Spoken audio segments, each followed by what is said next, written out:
e nos abençoe em Cristo Jesus. Amém. Amém.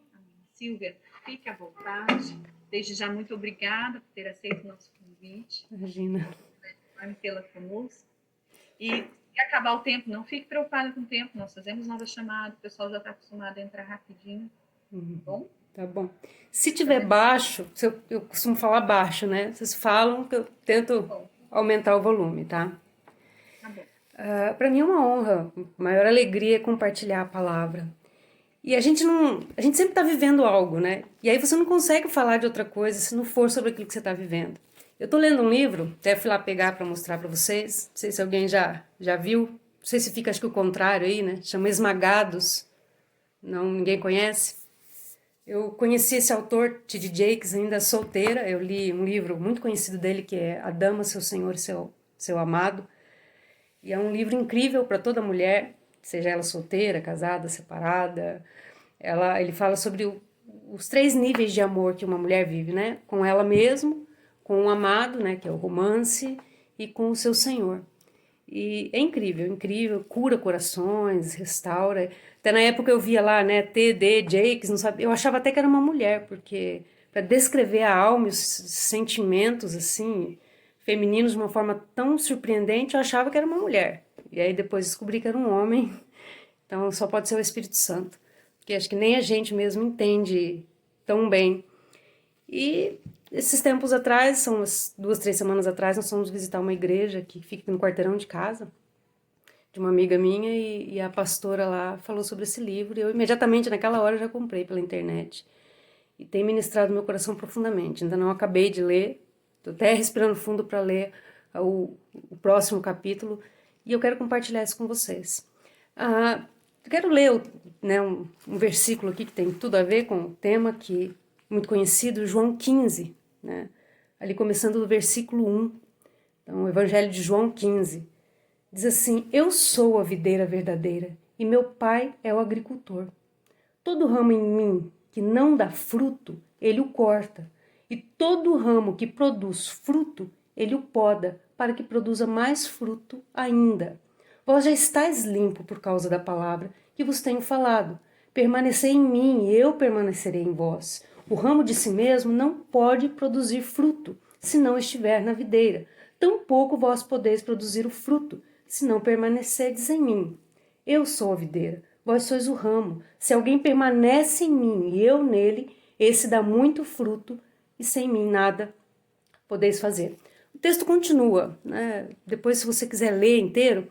Interessante que agora eu estava, uns minutinhos antes da gente começar, eu fui ler novamente o texto e me chamou a atenção uma palavra. Nos primeiros versículos, aqui até no 10, mais ou menos, no 9 ou 10, ele diz essa palavra permanecer por 10 vezes. Tem versículo que ele fala 2 vezes. Se você permanecer, se eu permanecer em você, se você permanecer, todos os versículos, até o 10 ou 11 mais ou menos, aparece 1 ou 2 vezes a palavra permanecer. Até essa não era, né, nem tinha pensado nisso quando estava meditando sobre a semana inteira sobre a palavra, mas me veio isso. Então não sei se alguém precisa ouvir essa palavra permanecer. De repente, às vezes a gente passa por momentos em que a gente quer sair, acha que o melhor é sair, mas se Deus não te dá uma direção para isso, a ideia é permanecer. Mas eu vou dar uma resumida, né? Eu vou fazer um resumo, muito resumido mesmo, sobre o livro. E ele diz assim, ele falou assim, imagina o ponto de vista da uva ou da parreira, né? Ela foi semeada, ela cresceu, ela rompeu com os limites, ela se tornou, né, um galho e ela gerou flores e aquelas flores se tornaram frutos e ela está entregando para o agricultor, para o viticultor, né, para o dono da vinha, um fruto maravilhoso. Aquela coisa linda, né, aquele cacho de uva lindo, e ela se sente feliz, porque ela conseguiu realizar o propósito dela. Pelo menos dentro, né, do entendimento, talvez, ali da vinha, esse era o propósito. Ela não conseguia ver algo além do que dar fruta, né, dar aquele cacho de uva. E aí, de repente, vem o agricultor e pega aquele cacho de uva, corta, leva para um lugar sujo, né, chamado lagar, que a Bíblia traz a figura do lagar, coloca aquela uva ali E naquela época o processo, né, até pouco tempo atrás, não sei se ainda existe esse processo, que as pessoas pisam em cima para esmagar a uva e soltar, né, ali o suco. E aí você pensa do ponto de vista da uva, do pé de uva, né, eu fiz tudo certo. Eu dei o melhor, né? Eu produzi tantas ali cachos de uva e agora é essa a resposta que eu tenho do dono da vinha. Ele me pega, me joga num lugar sujo, úmido e ele começa a pisar em cima e me esmagar, me esmagar, me esmagar. Então ali o sentimento é de que foi tudo inútil e que acabou. Acabou o processo. Agora, quando você olha para o lado do agricultor, ele olha para aquela obra-prima, para aquilo fantástico, maravilhoso, aquela uva, e pensa, não posso deixar só nisso. Eu preciso que o efeito disso aqui seja algo muito mais eterno, que traga uma preciosidade. Eu preciso dar muito mais valor, porque a uva ela logo vai apodrecer e ela vai fermentar, ela vai acabar. E aí quando ele leva para o lagar e ele esmaga e dali, né, produz o suco, ele coa, tira o bagaço, tira as partes que não precisam mais, leva para o tonel e passa por um processo de fermentação e depois de algum tempo se torna um vinho. E quanto mais o processo longo e demorado, quanto mais talvez os intempéries enquanto a uva estava crescendo, mais precioso e valoroso esse vinho, né? E aí isso começou a trabalhar no meu coração e me fez passar uma história, né, de vida, de quantas vezes eu passei por esse processo de ser esmagado e às vezes não entender e, e questionar, eu fiz tudo certo, né? Eu sempre tive muito, desde muito pequena, minha mãe sempre repetia para mim, né? Olha, cuidado, porque você planta, você colhe, você planta, você colhe. Isso é uma verdade. Mas nem todo sofrimento que a gente passa é fruto de uma semente que nós plantamos. Eu sempre fui muito de querer entender isso, sempre quis me questionar e fazer os cálculos, né? Será que eu estou passando por isso porque eu fiz aquilo no passado? E tinha coisas, sempre teve coisas que eu não conseguia associar com algo. E aí eu comecei a entender que nem todo sofrimento, há muito sofrimento sim, que é uma colheita daquilo que nós semeamos. Mas há muito sofrimento, né? Eu até pouco tempo atrás eu dizia assim, né? Eu entendia que havia dois tipos de sofrimento, né? O que você plantava ou algo que Deus queria levar você a se tornar um defensor, ou alguém que fosse ajudar, né? Vi muitos casos na televisão de pessoas que viveram um determinado problema e descobriram, né? Que mais pessoas viviam aquele problema e se levantaram para ajudar na causa, né? Vi uma mulher que passou por uma situação de câncer, indo para outra cidade fazer tratamento e passando fome porque não tinha o que comer, né? Não passava ali o dia inteiro esperando os outros serem tratados, iam com ônibus, né, da prefeitura e não tinha um lanchinho para comer, fazendo quimioterapia, passando por todo aquele processo e com fome. E quando ela, né, se tratou e curou, ela determinou no coração dela que ela ia ajudar aquele pessoal. Aí chegou passando na televisão um tempo atrás, ela começou sozinha, levando 5, 8 marmitas, e depois o pessoal começou a ver e eles entregam em Maringá em torno de 300 marmitas para o pessoal que está no hospital. Passa o dia ali, né, fazendo tratamento, leva aquela comida quentinha. E ela só se levantou por essa causa porque ela passou por isso. Então eu vejo assim que muitas pessoas, Deus permite que passem por algum sofrimento ou por alguma coisa para conhecer e se tornar alguém que vai lutar por aquela causa.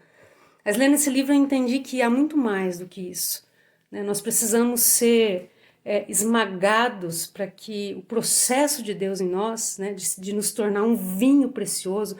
O vinho na Bíblia ele remete à alegria, né? A alegria do Senhor, o propósito eterno. Então a gente tem que passar por esse processo de arrancar as impurezas, de espremer o que há de mais precioso, que é o suco, né?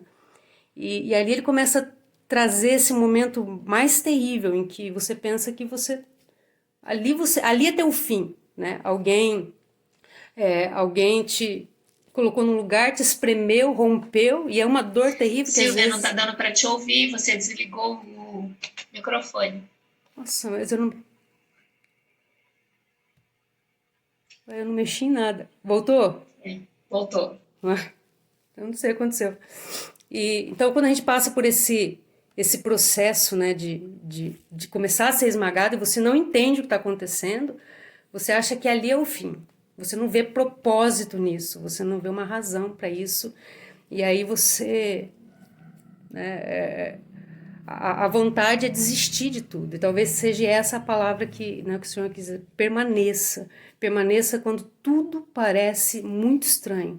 Parece que não é justo.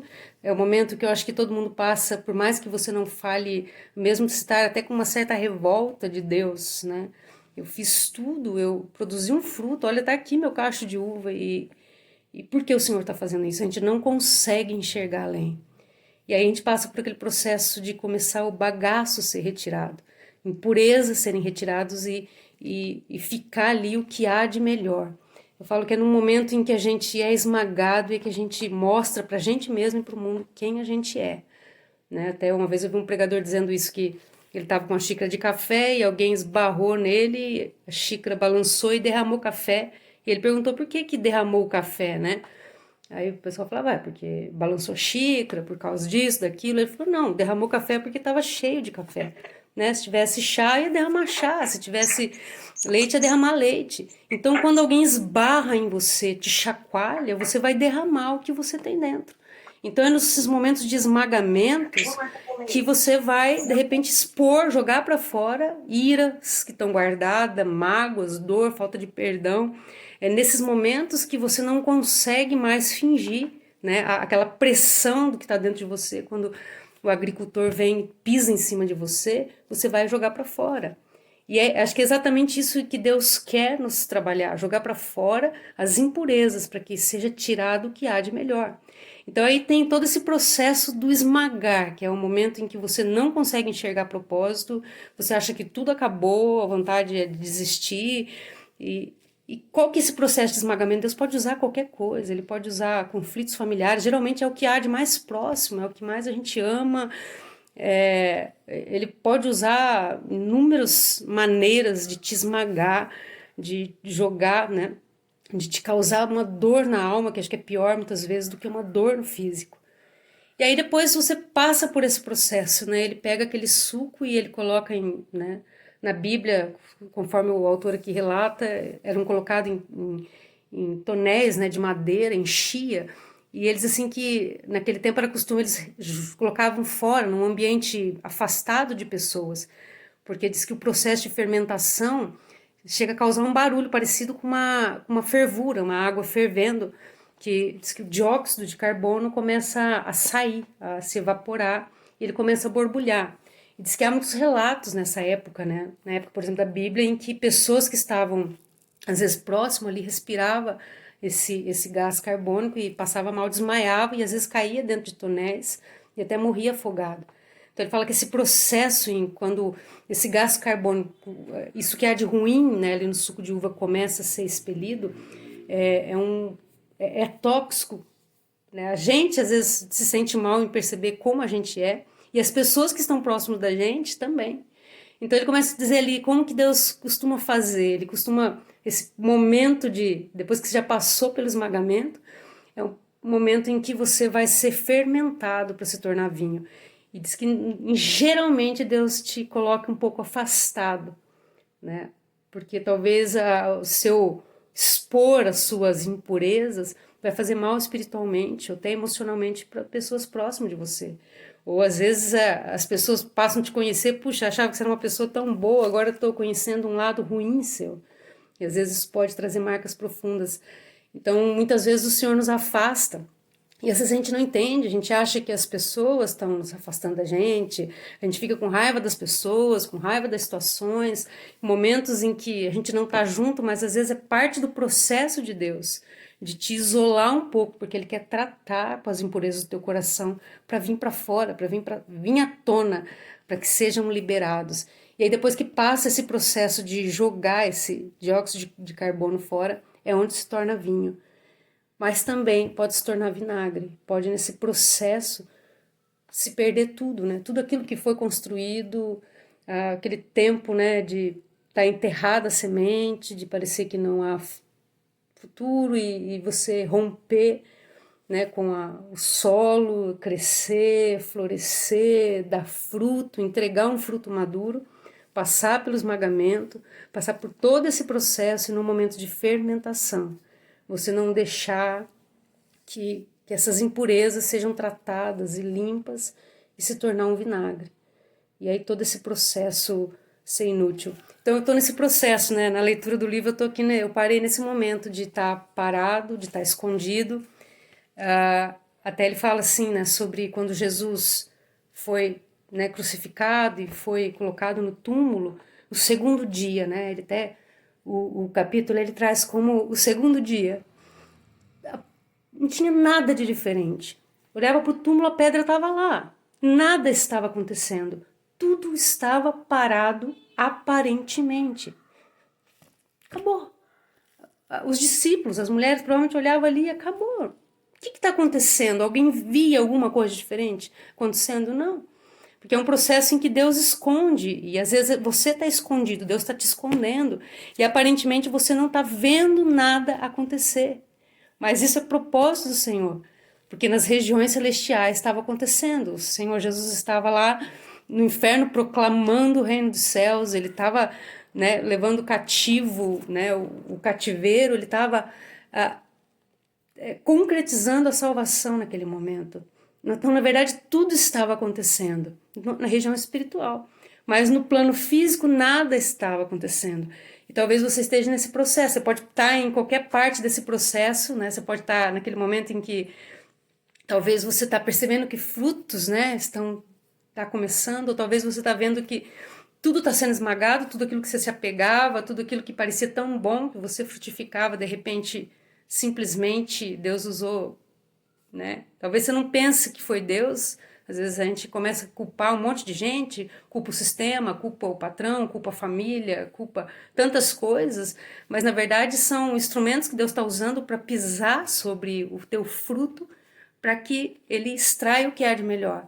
E talvez você esteja naquele momento que você já foi esmagado, que você já não quer mais saber de nada, que você já está, né, descartado, como se você estivesse longe de tudo e parece que nada estava acontecendo, mas é simplesmente um tempo, né, como ele diz ali o autor, o segundo dia, em que parece que nada está acontecendo, mas na verdade é quando tudo na região celestial está acontecendo. Né? Então talvez você esteja nesse processo de ter que agora confiar de que o Senhor que está fazendo, e entender que há tempo para todas as coisas. Esses dias meus filhos estavam assistindo um documentário sobre animais, e eu cheguei na sala e ele estava falando uma águia, uma espécie de uma águia muito grande, né? E eles falando, porque o filhote, eu falei, mas cadê o filhote? Porque tinha 3 águias gigantes dentro de um ninho, muito grande. Ele falou, o filhote é o que está no meio. Eu falei, mas está do tamanho da mãe. Ele falou, é isso que o apresentador está falando, né? Que ele cresce muito rápido, o filhote, mas ele é totalmente filhote. Só que ele já estava do tamanho da mãe, o pai. E ele já estava nervoso e ficava gritando com o pai e com a mãe, querendo mais comida. Só que ele já estava no processo que ele tinha que aprender a voar. E aí os pais, muito interessante, os pais começaram a deixar mais tempo ele sem comer. E aí chegou um dia que os pais ficaram bem longe, né, a câmera pegava eles de longe, e o filhote lá, gritando, e os pais não vieram. Ficaram uma semana, se eu não me engano, 5 dias, uma semana sem ir lá, de longe olhando. Aí o filhote começou a passar fome, e aí foi quando a primeira vez, né, a câmera pegou ele pulando num galho já do lado do ninho.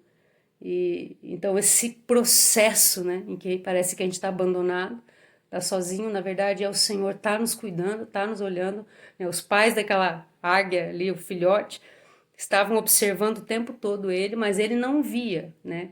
Ele gritava e os pais não respondiam. Eu falei, meu Deus, como que conseguem, né? Eles estavam de olho e às vezes a gente passa por esse processo. Parece que ninguém está nos vendo, ninguém lembra de nós, ninguém traz um alimento, mas na verdade é parte do processo.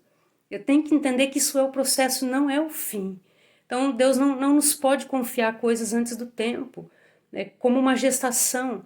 Quanto mais cedo, né, antes da hora a criança nascer, mais difícil vai ser para ela o processo, né, de se desenvolver. E dependendo do tempo, ela não vai conseguir nem sobreviver. Então nós temos que passar por esses processos de dores. Isso faz parte do propósito de Deus para que possamos crescer e dar muito além só de frutos temporais, mas frutos eternos, nos tornarmos aquilo que o Senhor traz como alegria. E agora eu estava tomando banho e me veio na mente um versículo que eu sempre questionei, sempre perguntei, né? Um versículo que eu nunca entendi muito bem. Diz assim que a alegria do Senhor é a nossa força. Aí volta e meia eu pergunto para alguém, o que é isso, a alegria do Senhor é a nossa força? Se ele estiver alegre, a gente está forte, ou se ele produz uma alegria na gente, a gente fica forte? Sempre houve uns questionamentos, né? E até agora assim, não tive nenhuma resposta ainda muito que casasse com o meu coração. Mas me veio esse versículo, né, na hora que eu estava tomando banho, que o vinho ele tem a ver com alegria. E será que o processo de eu permitir ser esmagada, fermentada, ficar num tonel por vários dias, escondida de tudo e de todos, e me tornar o vinho, que é a alegria, é disso aí que vai vir a minha força? Não sei, eu vou pensar mais sobre isso, mas o sentimento que dá é que quando a gente consegue passar por esse processo sem ficar azedo, sem começar a botar culpa no outro, começar a perceber, Senhor, então o Senhor está usando tudo e todos para me esmagar, porque o Senhor quer transformar a minha vida não só num fruto passageiro, mas em um vinho precioso e de muito valor. Até no livro eu sei que o próximo capítulo fala sobre o tempo da garrafa. Eu não cheguei lá, não sei o que ele vai dizer com isso. Mas até agora, assim, que eu tenho entendido e tenho visto na minha vida, né? Comecei, e aí eu gostaria de trazer essa reflexão para vocês. Comece a observar a linha da vida de vocês, né? Se fosse para você estar num desses processos, qual o momento em que você está, né? O momento que você está sendo esmagado, parece que é o fim, parece que você vai morrer, parece que estão sendo injustos com você, parece que você não merecia o que você estava vivendo, ou talvez você já passou por esse momento pior, né? Que matou muitas coisas em você, explodiu muita coisa em você, trouxe coisas à tona assim, que nem você achava que você era tão ruim naquela área, e ou um momento em que você sente já assim que, às vezes até um tempo de solidão, um tempo em que tudo parou, né, aquele tempo de túmulo lá do segundo dia, ou um momento em que o Senhor vai começar a se alegrar, né, a sua vida e a sua resposta às pressões, não tornar você algo que promove alegria ao Senhor. Né? Até o subtítulo do livro, Deus, não sei se dá para ler daí, né? Mas Deus transforma pressão em poder. Então, quando você começa a entender que Deus é soberano, não é o seu patrão que vai determinar o teu futuro.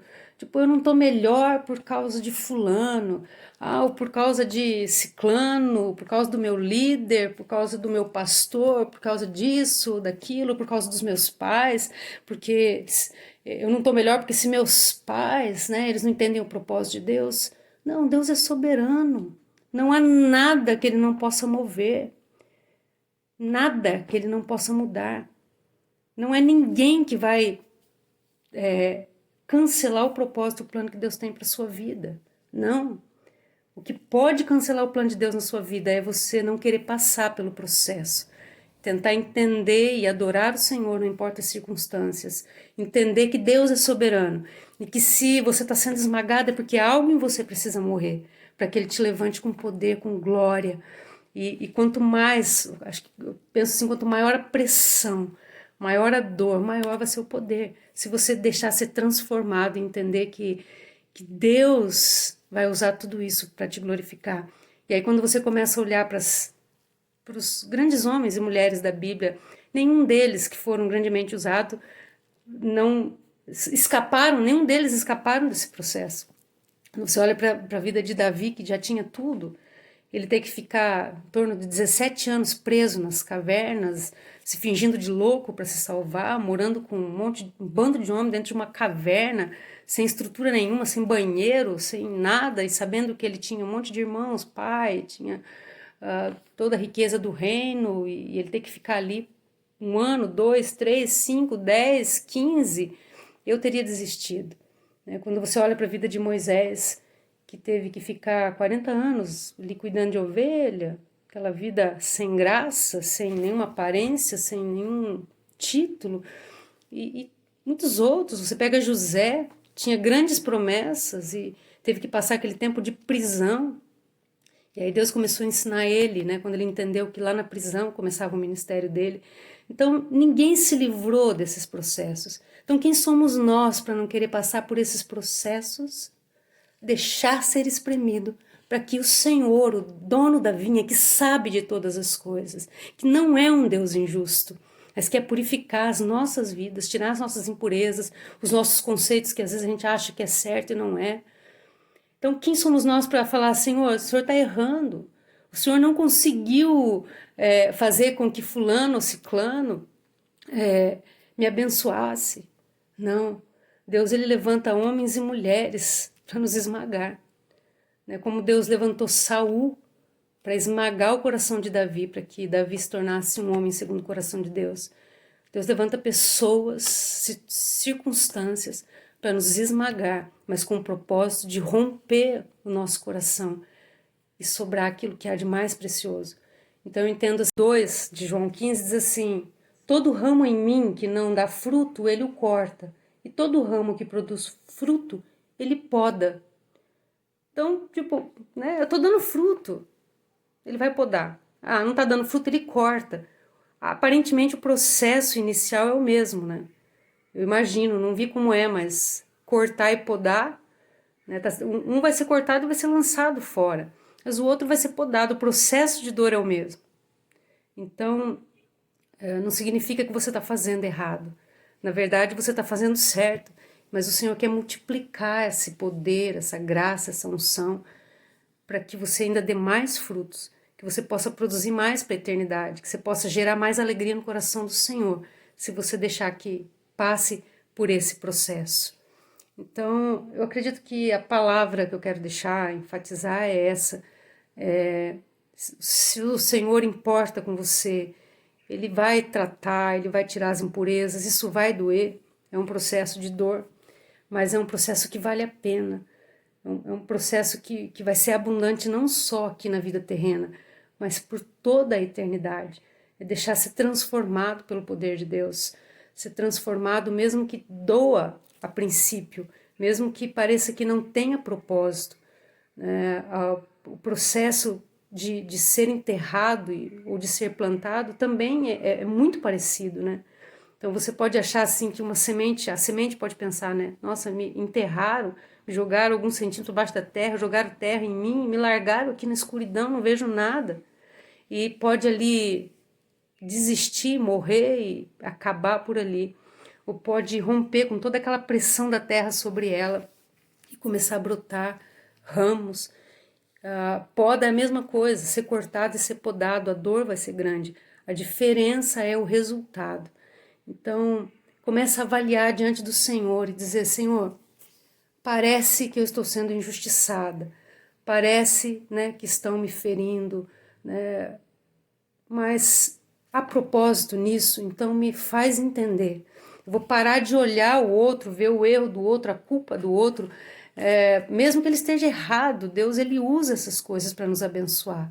Ele usa o processo natural da vida, as injustiças, talvez o coração duro do outro, para nos trabalhar. Deus depois vai trabalhar com essa pessoa também. Mas olha para você, né? Eu tenho aprendido muito a fazer isso. Poxa, né? Às vezes as pessoas vêm comentar, poxa, mas olha o que estão fazendo com você. Ah, por que não fizeram isso? Nossa, aqueles comentários como se o outro estivesse errado. E eu tenho olhado para mim e dito assim, o Senhor é soberano. Se Ele me quisesse lá, Ele me colocaria no independente, qualquer pessoa, pode ser o presidente do Brasil, o presidente dos Estados Unidos, o presidente da ONU, dissesse que não, o Senhor me colocaria. Mas se o Senhor tem permitido que eu não chegue a tal lugar, ou eu não faça isso, aquilo, é porque o Senhor tem barrado, porque o Senhor tem um propósito. Porque Ele me ama, né? Há coisas que parecem boas, mas no tempo errado vai me trazer prejuízo, né? Você não vai deixar uma criança andar de carro, dirigir carro. é uma coisa muito boa dirigir, é muito bom, te causa, né, uma independência, mas no tempo errado isso pode ser morte. Então, muitas coisas Deus tem pra gente, tanto na área ministerial, na área familiar, profissional. Deus é soberano. E para mim, né, o processo que o Senhor tem me levado a aprender é sempre adorar. Não importa as circunstâncias, igual a gente canta, né? Não importa as circunstâncias, te adorarei.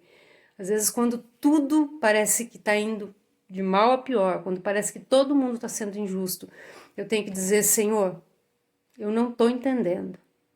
Né? Igual o processo da uva, ver, né? O viticultor, em vez de se alegrar, levar a uva para uma cesta bonita, colocar ela num lugar de honra, tirar foto dela e mostrar para todo mundo, ele vai lá e joga num lugar escuro, úmido e pisa em cima. Se o Senhor tem pisado em cima de você, permitido que pessoas pisem em cima de você, é porque Ele sabe que há um suco dentro de você que é muito valioso e Ele precisa tornar isso muito mais extenso e que alcance mais e que tenha um efeito maior. Que o efeito, né, fisicamente falando, se você comer uma uva, se tomar um vinho, o efeito do vinho sobre, né, a pessoa não tem nem comparação. E é isso que o Senhor quer fazer conosco. Ele quer que toda essa pressão que a gente sente seja transformada em poder. E dizer para você que essa fase que você está passando, seja em qualquer área da sua vida, não é o fim, é o começo. Se você se deixar levar, olhar para dentro de você, se humilhar e dizer, Senhor, eu não vou mais lutar contra essas coisas, contra essas pessoas. Os meus olhos não vão estar nas pessoas, vendo a maldade das pessoas, isso é problema dela com o Senhor. Mas eu quero perguntar agora para o Senhor, o que o Senhor quer me ensinar com isso? Qual a impureza que eu preciso liberar? Porque o Senhor tem me levado para um tempo talvez de solidão, um tempo de se afastar das pessoas. Por quê?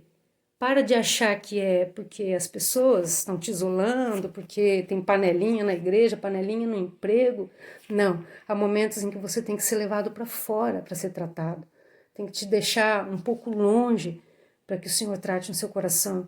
Então, o aceitar o processo, dizer, Senhor, eu aceito esse processo, eu não quero me tornar um vinagre, eu quero me tornar um vinho, o melhor, da melhor safra. Eu quero me tornar esse vinho para a alegria do Senhor. Então começa a me mostrar, tira o foco do outro, começa a colocar o foco em você. Senhor, o que precisa ser transformado, o que precisa ser jogado para fora, eu vou passar até o fim. E a palavra é permanecer. Tá difícil? Tá difícil, tá difícil? Permaneça. Parece que nada está acontecendo, nada está acontecendo. Nossa, parece que está morrendo esse ministério, nada está acontecendo. Se não for uma ordem muito clara do Senhor, muito clara, dizendo, olha, seu tempo acabou, é diferente, mas se não há uma resposta, permaneça, permaneça. Você nunca sabe o dia em que o Senhor vai, de repente, fazer tudo mudar. Então, permaneça e diga, Senhor, eu quero passar por esse processo. Eu quero me tornar um vinho que traz alegria ao seu coração. Então, me ajuda a entender o que eu tenho que fazer. Ou entender o que eu não tenho que fazer. Às vezes você não tem que resolver nada. Você só tem que passar por esse processo adorando ao Senhor. A gente fala muito de Abraão quando teve que entregar Isaac, né? Mas a gente também tem o lado de Isaac. Isaac, a gente não sabe a idade. Muitos estudiosos dizem que ele já tinha 30 anos quando Abraão levou ele. Mas, de qualquer maneira, digamos que ele tenha 12. Ele entendia o que estava acontecendo. E ele se deitou sobre as pedras. Ele sabia o que o pai dele ia fazer. Não era uma criança que não sabia, não estava entendendo nada, porque ele sabia, ele perguntou, e cadê o cordeiro? Ele sabia que era sacrifício, ele sabia que algum ser vivo ia ser morto e sacrificado. E quando o pai dele mandou ele se deitar, ele se deitou. Então, talvez seja o tempo de você montar esse altar. Tem uma música que eu gosto muito do Toque no Altar que ele diz isso, né? O sacrifício sou eu. Eu vou fazer um altar ao Senhor, um altar de adoração ao Senhor. E o sacrifício sou eu. Eu vou me deitar. Vão falar mal de mim? Eu vou abaixar a cabeça e dizer, Senhor, eu vou me sacrificar, eu não vou revidar, eu não vou me justificar. Porque se é o Senhor querendo me matar, me esmagar, eu vou deitar sobre esse altar e eu vou ser o sacrifício, eu vou te adorar mesmo no momento de tanta adversidade. Né? Se tudo parece que está parado, todo mundo está te isolando, você vai dizer, Senhor, eu não vou pegar raiva dessas pessoas, mas eu vou dizer, Senhor, ao Senhor toda a honra e toda a glória. Se é tempo de me isolar, eu vou me isolar para adorar o Senhor. Amém? Vamos orar, não sei se Vanessa quer cantar alguma música.